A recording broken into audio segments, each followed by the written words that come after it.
Forget gurus. Forget anyone claiming to be an online business expert without going through the challenges of entrepreneurship themselves. The Real Money, Real Business podcast is here to prove the best insights in online business comes from your fellow online business builders. We dig into stories of entrepreneurs selling their business on the Empire Flippers marketplace so that you can learn how they made their business profitable, how they overcame obstacles, and what lessons they learned in their online journey. If you want to take your business and your knowledge to the next level, you've come to the right podcast. Let's get started.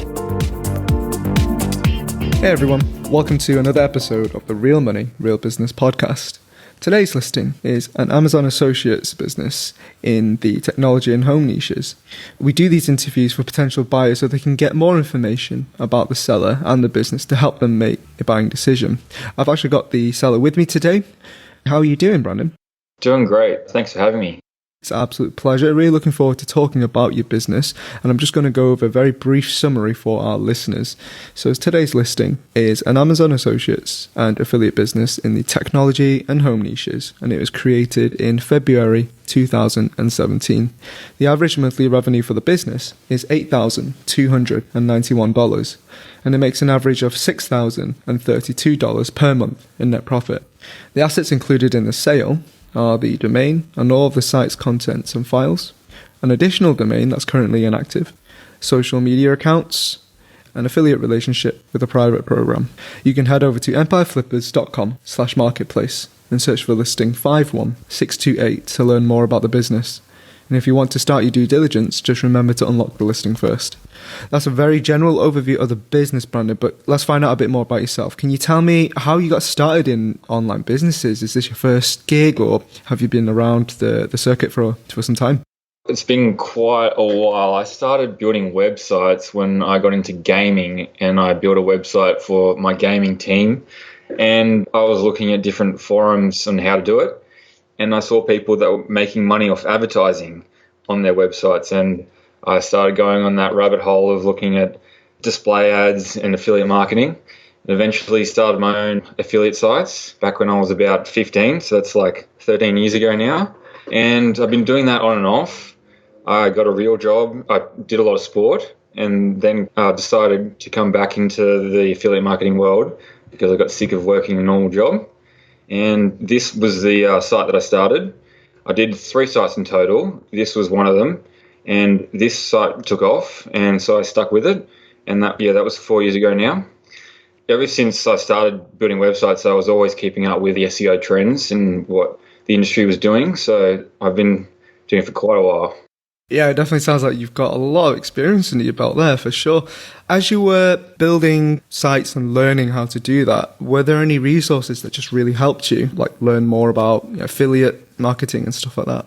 Yeah, what got me going was, I think, his name from Viper Chill.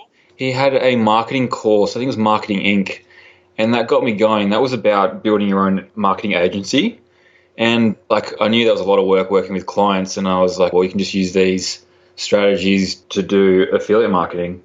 And I did a lot of research about what was working and how pages were converting visitors, and, copied that formula.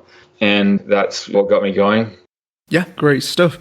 You were mentioning before, obviously, with your background in affiliate marketing, that's probably why you started this one. But why did you decide to start a business in these niches in particular? Yeah, I spent a lot of time researching not just the industry, but niches that were not very competitive. So there was gaps that I could, come in and, make some money. So this was one of the obscure ones that I found, and it's definitely paid off. Gotcha. So it was a case of these niches were basically a bit of a blue ocean at the time, and one where you could sort of take advantage of it.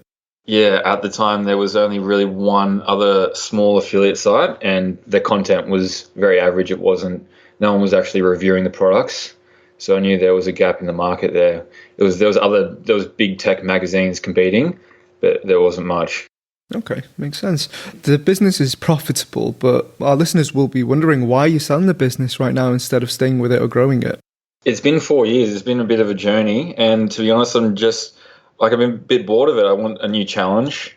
I'm ready to move on and hopefully use that money into a new adventure. That's great stuff, and hopefully the right buyer will be able to take it off your hands and continue scaling it as well after you part ways with it.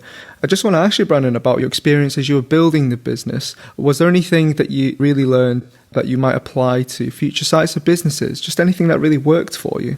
I think right now page speed is a big issue with the Core Web Vitals update coming up. And that would be the first thing when I'm looking at building a new site, is making sure that the technical SEO is just on point from the get-go, so you don't have to hire anyone to make any changes to get that perfect. But that's, well, you'll see everyone will check this website and you'll see the page speed is very good. So it's been done by professionals. Sure. And was there any software or tools that helped you when you started running the business? Yeah, definitely Ahrefs. Is that how you say it? I don't know. That's the main tool, and I've got Surfer SEO. But Ahrefs is the main one. And of course, some plugins in the back end are like WordPress. Okay. Was there anything that you tried that didn't really give you the ROI that you were hoping for? I think everything's really kind of paid off. Like, I don't go out there and try different random strategies, only really doing things that are proven to work, like just creating the right articles based on competition. And they've all seen, especially all the money pages are all ranking pretty well. They've all paid off. I don't go out and do any weird linking strategies, just the basic guest posts. So it's all gone pretty smoothly. That's awesome. I guess speaking of guest posts, what do you currently do in terms of marketing for the business? Is it mainly organic, or is there any sort of paid advertising aspect to this? Yeah, so all the traffic is organic. And right now I just buy links, buy only guest posts. I don't do any more niche edits. There was some, and I don't do any outreach just because it just takes time. And I guess that's an opportunity for someone to come in that has those systems down to do their outreach, and they can save a lot of money because guest post links are getting more expensive and they're harder to find quality ones. So that's basically a lot of the time is spent just finding quality links to purchase. And then, of course, that's money as well. And they're done by reputable providers.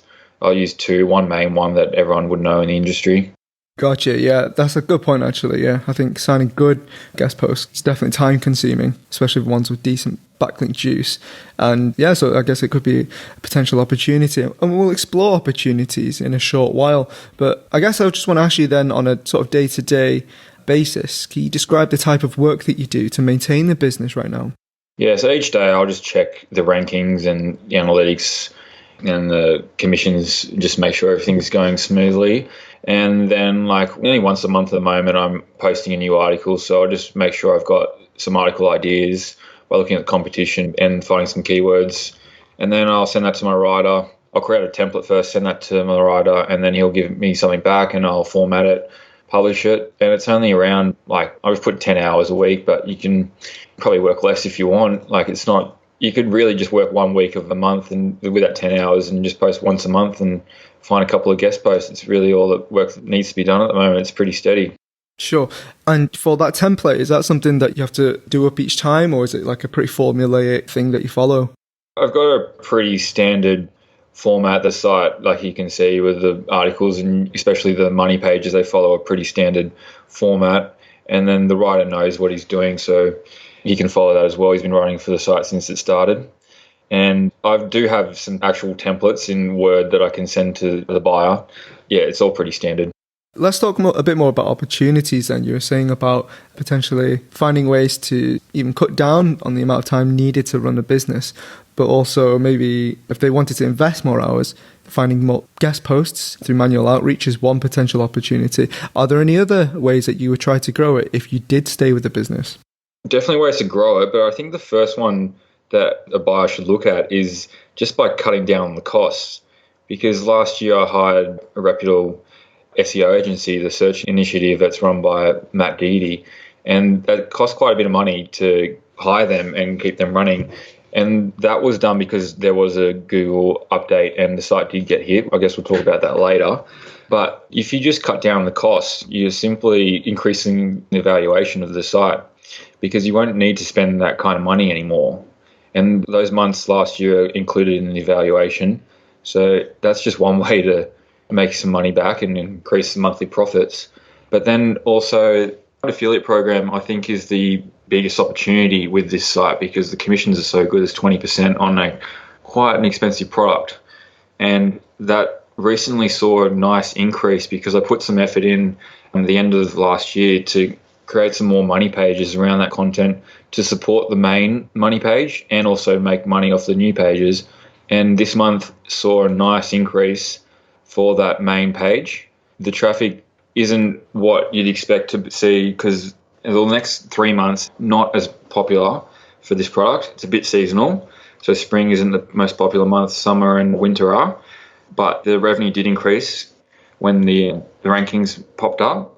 So the buyer will definitely be able to take advantage of that by simply just holding on, and you'll see the numbers will start to increase next month and then into summer and winter.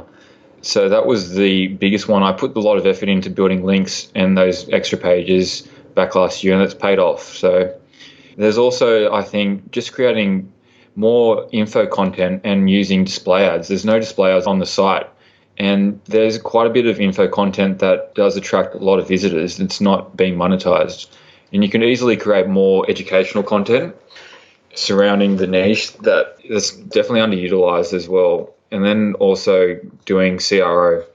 I did hire a company before I got hit in the update, but as it got hit, we stopped the test and they never got completed. So I'm leaving that opportunity as well on the table for a new buyer. They can come in and perform some tests and take advantage of that as well. Yeah, I think you make some really good points there. I forgot to ask you before, Brandon. The lion's share of the revenue right now comes from Amazon Associates, right? Yeah. But from what you were saying, it sounds like there's a really big opportunity with this private affiliate program. If they could transition over to that a bit more, then potentially they could increase revenue because it sounds like the commissions are much higher.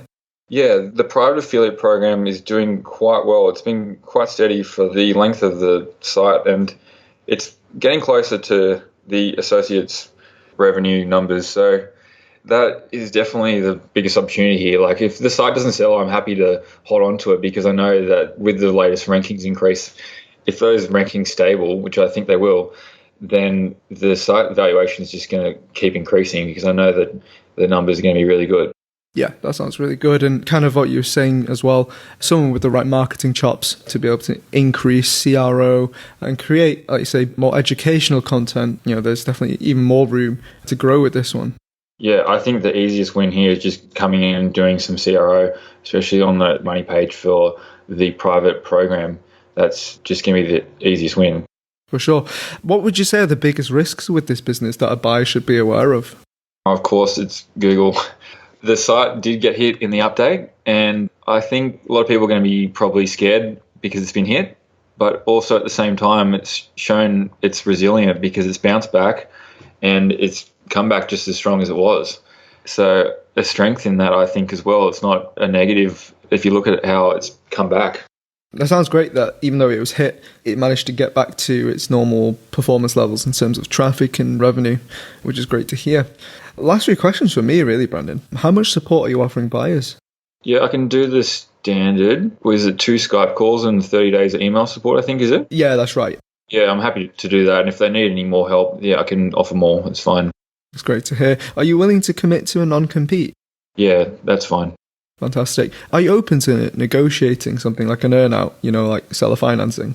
I definitely prefer the full upfront payment, but look, I'm open to offers. Definitely look into it. Great to hear. Last question from me then. If you put yourself in the shoes of a buyer, why would you say this is a business worth buying? Well, I think it's a great passive investment for even beginners all the way to experienced people with the team behind them because it's hands off. You only have to update it once a month. And in rankings, you've seen a nice increase, so the revenue is going to even better in the coming months. The site is seasonal, so we're going through the lower months, and by the time the handover comes, if it gets bought soon, the revenue is going to increase at the right time for the new buyer. It's great to hear. Is there anything you'd like to share that you think I might have missed? I'll probably just reiterate that the site is 4 years old, so it's got proven history as well. I know it's been hit in the update, but it's 4 years old, it's not new, and it's gone through some challenges and come back out on top. And it's been also worked on, I'll go through that again, it's been worked on by the Search Initiative, and they've done everything to get the site to where it is. So it's been done professionally, everything's been optimized, so it's ready to go. There's no work that needs to really be done. You can keep it as a nice investment or work on it and increase the rankings and increase the revenue as well. Yeah, so it sounds like it could be the good purchase for someone who's looking for something that's relatively hands-off, but there's definitely more room to grow and scale if someone has the right knowledge to do so. Yeah, and there's also a few, it's not easy to see where you can add more money content, but I'll post a few more ideas in the resources section or the FAQ of the listing for buyers to see as well. There's a couple ideas that I have. It's great to hear. Brandon, thank you so much for joining me on today's interview, and we hope that your business gets picked up by the right buyer in the near future. Thank you for having me. All right, everyone. Thanks for listening. To learn more and see if this listing has already been sold, you can head over to empireflippers.com/marketplace and search for listing number 51628. If you're watching this on YouTube, click the link in the description to go straight to the listing. And once you've unlocked the listing, you'll be given everything you need to know about the business. So until next time, enjoy your digital journey.